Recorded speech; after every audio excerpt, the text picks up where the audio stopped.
cover trade, education. Another thing one we want to talk about is the state's role in South Korea's miraculous growth. Now, we talk about why do we talk about the state? Because in economics, there's this debate out. Governments really don't matter much for economic growth. It's the market.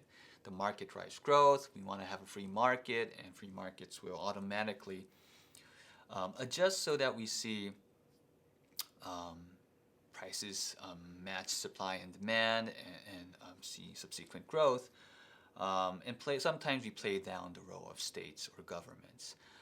In this case of South Korea, it's pretty obvious that the state did play an enormous role in terms of development because South Korea's rapid economic growth that we saw it started in the 1960s till the 1980s, and also throughout the 1980s, it was all under military dictatorship.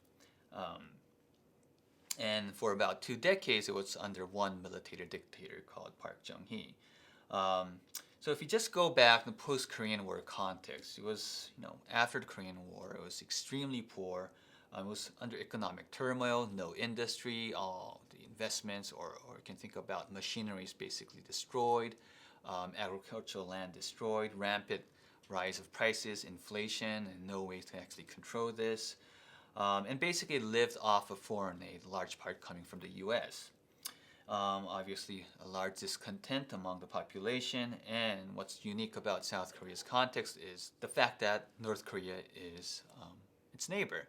And there's an ideological divide that still exists to now. I think it's the only country, North Korea is probably one or few of the few communist countries that still exist, socialist countries that exist still until now. And the ideological divide put a lot of pressure within South Korean society as well, because still within South Korea they had families in North Korea. And in terms of pursuing economic agenda, there was a lot of divisions of should we pursue something more like a socialist agenda or more like a market-driven agenda, right? Also, post-Korean War, there was a lot of corruption. So it was basically a very third world country that we can imagine that we see nowadays.